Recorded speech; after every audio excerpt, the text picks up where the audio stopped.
18-year-old vs. 30-year-old. Who wins at investing? All right, so let's go.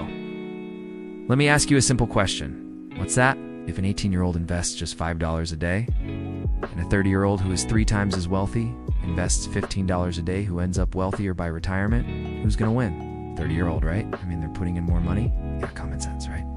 But here's where things get interesting. The 18-year-old keeps investing $5 a day for 8 years, but then they stop. But the 30-year-old keeps investing for 30 years. Well, they start at 30, and they invest for 30 years. Who ends up wealthier? Still the 30-year-old, right? Well, maybe not. Whoa there. This might seem like a trick question, but there's a real lesson in here. It all comes down to one thing, and that's the difference between having 12 extra years of your life versus having 12 extra years of investing. See, when it comes to investing, everyone focuses on the wrong thing. They focus on how much they're investing rather than how long they're investing for.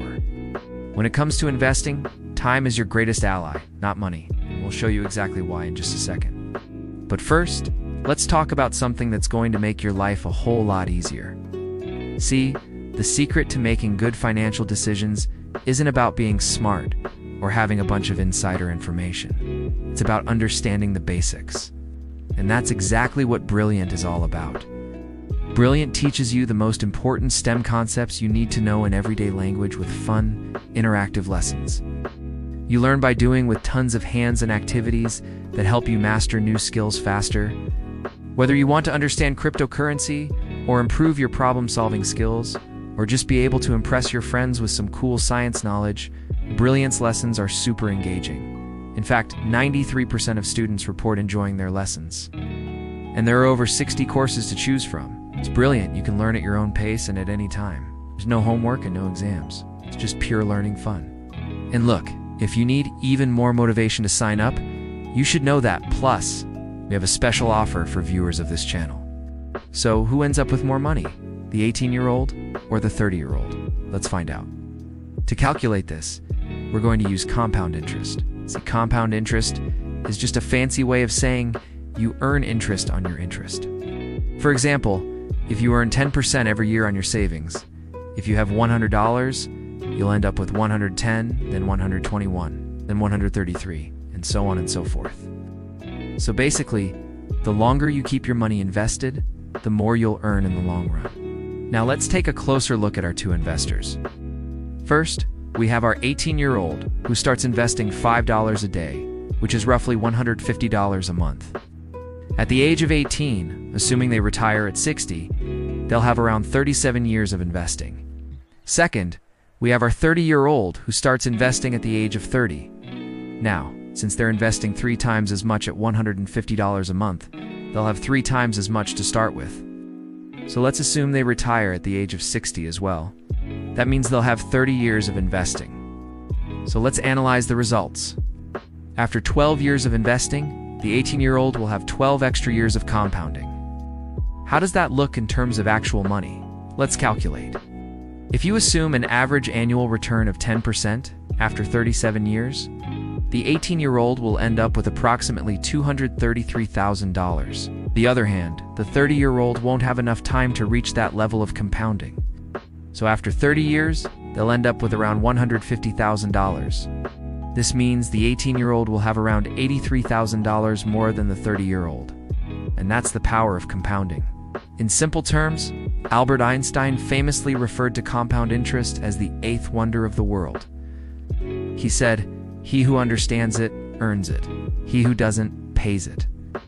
But what does this really mean? Well, let's break it down. We'll use a simple example to illustrate the concept. Let's say you decide to invest $100 at an annual interest rate of 5%.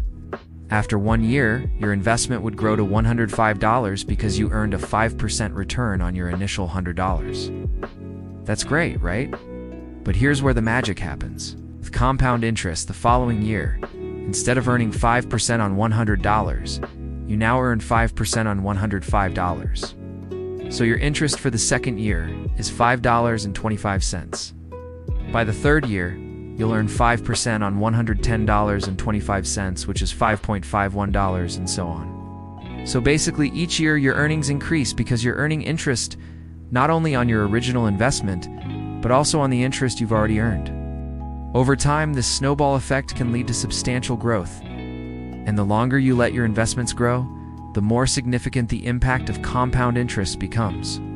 It's like a snowball rolling down a hill, gathering snow and growing bigger and bigger.